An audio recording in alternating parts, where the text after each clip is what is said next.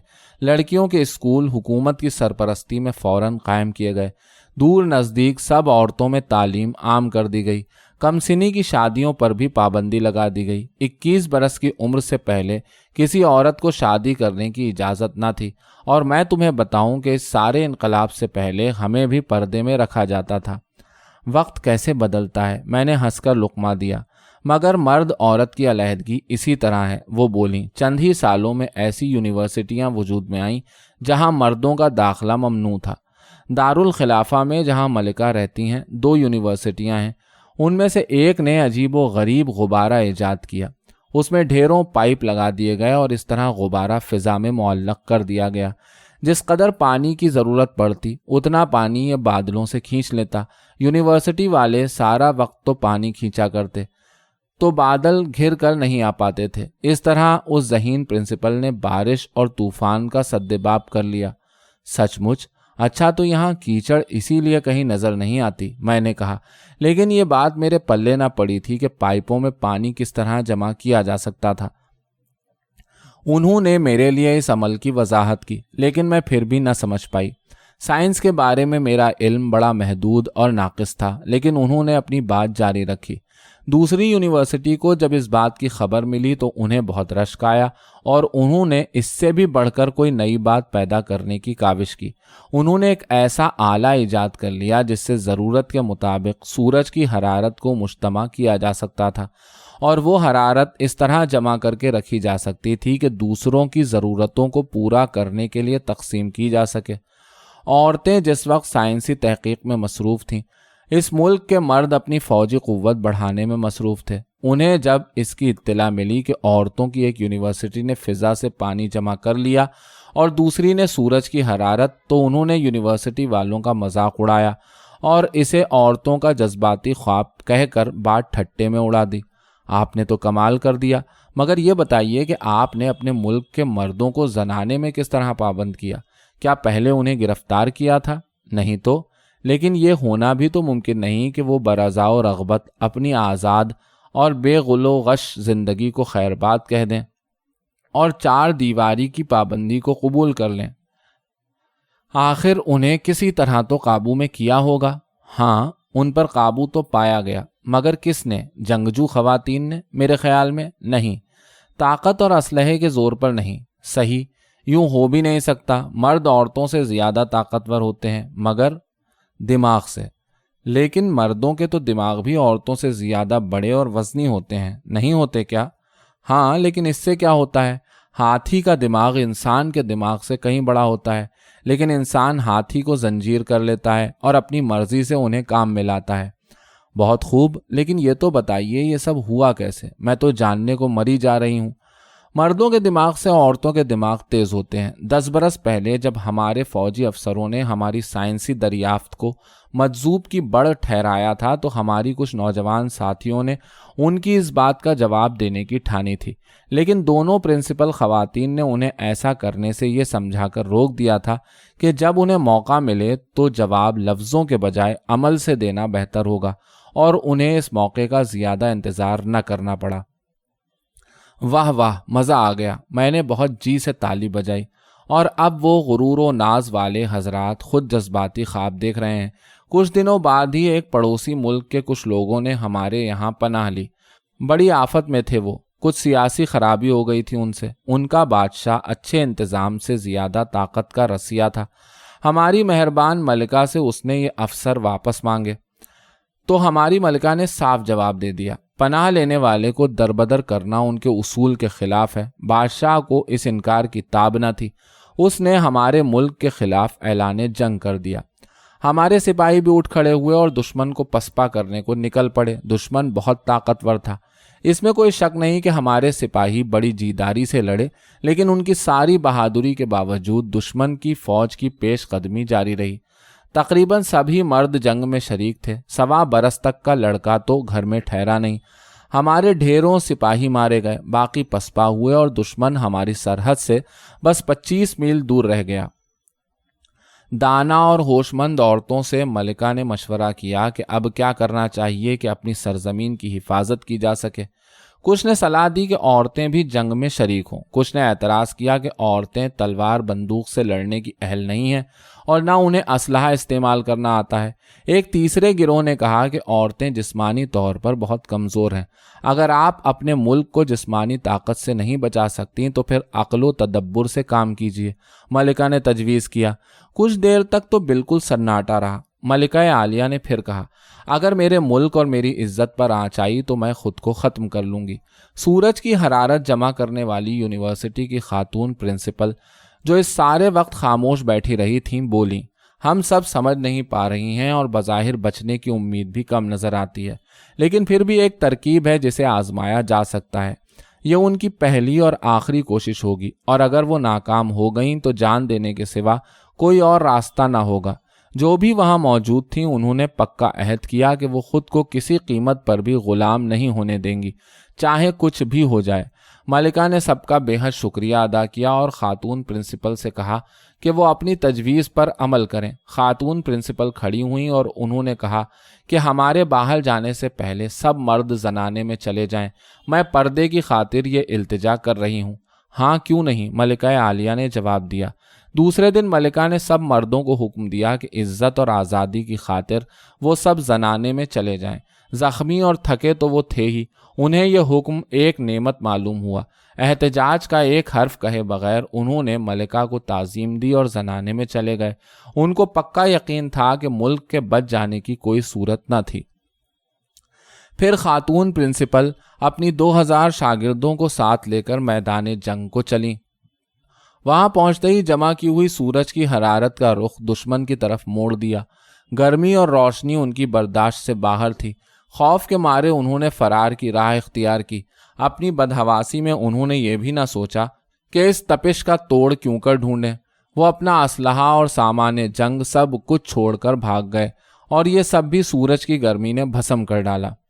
وہ دن اور آج کا دن کسی نے ہمارے ملک کی طرف ٹیڑھی آنکھ سے دیکھنے کی جرت نہیں کی، اور اس دن سے مردوں نے زنانہ سے باہر آنے کی کوشش بھی نہیں کی۔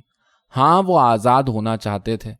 کچھ پولیس کمشنروں اور ڈسٹرکٹ مجسٹریٹوں نے ملکہ کو یہ پیغام بھجوایا کہ فوج کے افسروں کو ان کی نااہلی پر قید کی سزا ہونا چاہیے، لیکن انہوں نے خود اپنے فرائض میں کوتاہی نہیں کی، اس لیے انہیں سزا نہ دی جائے۔ یہ التجا بھی کی کہ ان کو ان کے عہدوں پر بحال کر دیا جائے۔ ملکہ عالیہ نے ایک فرمان جاری کیا کہ اگر ان کی خدمات کی ضرورت ہوئی تو انہیں اطلاع دے دی جائے گی، ورنہ وہ جہاں ہیں وہیں رہیں۔ اب انہیں پردے کی عادت ہو گئی ہے اور 4 دیواری میں رہنے کی انہیں اب شکایت بھی نہیں۔ ہم اسے اب زنانہ کے بجائے مردانہ کہتے ہیں۔ لیکن آخر آپ لوگ معاملات سے کس طرح نبٹتے ہیں؟ میں نے سسٹر سارا سے پوچھا۔ چوری قتل کچھ ہو جائے تو پولیس اور مجسٹریٹ کے بغیر کیسے کام چلے؟ جب سے یہ مردانہ سسٹم شروع ہوا ہے جرائم ہی نہیں ہوتے، سو ہمیں پولیس کی ضرورت نہیں پڑتی کہ وہ مجرم کو پکڑے، نہ ہمیں مجسٹریٹ کی ضرورت ہے کہ وہ عدالتی کارروائی کرے۔ یہ تو واقعی بہت اچھی بات ہے۔ میرا خیال ہے کہ اگر کہیں بے ایمان لوگ ہوں تو آپ ان کی اچھی طرح سرزنش کر سکیں گے، ایک بوند خون بہائے بغیر۔ اگر آپ دشمن پر فتح حاصل کر سکتی ہیں تو جرم اور مجرم دونوں کا خاتمہ آپ کے لیے کون سی مشکل بات ہے؟ اچھا سلطانہ، تم یہاں بیٹھو گی یا میرے کمرے میں چلو گی؟ انہوں نے مجھ سے پوچھا۔ آپ کا باورچی خانہ کسی ملکہ کی خلوت گاہ سے کم ہے کیا؟ میں نے خوش دلی سے کہا۔ لیکن ہمیں اب چلنا چاہیے۔ مرد حضرات اب مجھے کوس رہے ہوں گے کہ میں نے ان کے کام میں اتنا حرج کیا۔ ہم دونوں زور سے ہنس پڑیں۔ میرے دوستوں عزیزوں کو یہ سن کر کتنا مزہ آئے گا جب میں واپس جا کر انہیں یہ بتاؤں گی کہ دور عورتوں کے دیس میں عورتیں حکومت کرتی ہیں اور تمام امور چلاتی ہیں، جبکہ مرد مردانے میں رہتے ہیں، بچوں کی دیکھ بھال کرتے ہیں اور گھر کے سارے کام کرتے ہیں، کھانا پکاتے ہیں۔ اور کھانا پکانا کس قدر آسان ہے! سچ مچ اس طرح کھانا پکانے کا مزہ ہی کچھ اور ہے۔